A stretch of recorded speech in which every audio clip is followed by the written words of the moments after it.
Maliban sa mga tanim kong saging sa likod bahay, may isa pang natitira sa harap. Dahil noong naglipat ako may puso na at ngayon eto pahinugin yung bunga. Kaya kinuha ko lang yung bandang ibabaw muna para hindi naman magsabay-sabay dahil yung ilalim medyo mura pa. Pero may naisip akong pangmeryenda na magandang gawin habang mura pa ang saba. Kaya kumuha lang ako ng 2 piling sa ilalim at tumawid sa likod upang mailaga muna. Sa mga taga-probinsya o kaya katulad kong laking bukid sa mga ligawan, malimit tong ginagawa. Saka ako naglabas ng buko habang nagpapakulo. Ito ang gagamitin ko sa halip na nyug. Dahil mas makatas habang mura pa, 2 piraso ayos na. Saka ko lang kinayod at itinabi muna. Binalatan ko lang yung saging pagkalaga at babayuhin ko lang ito sa gamit ko na hindi naman kalakihan kaya paunti-unti lang muna.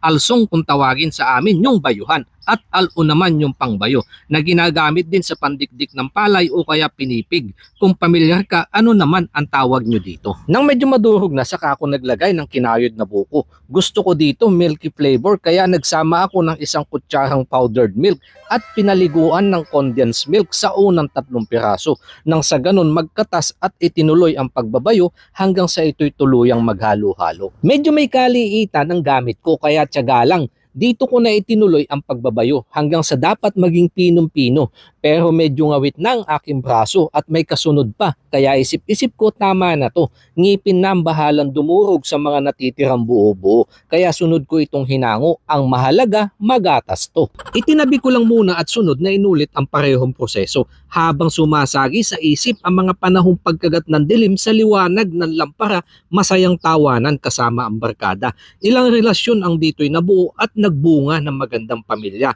Pero ngayon madalang na ang saba. Kaya diretso tanan, baka sa mga yan, isa ka na.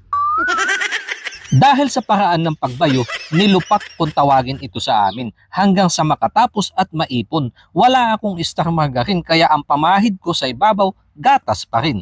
Inayos ko lang ito para maganda sa tingin bago ko tuluyang kainin. At kung sabi ko may paibabaw na latik, dito sa nilupak ko, gatas pa rin. Kaya pagkagat ang pumuputok sa bibig, lasang gatas. Naghimasin mayang.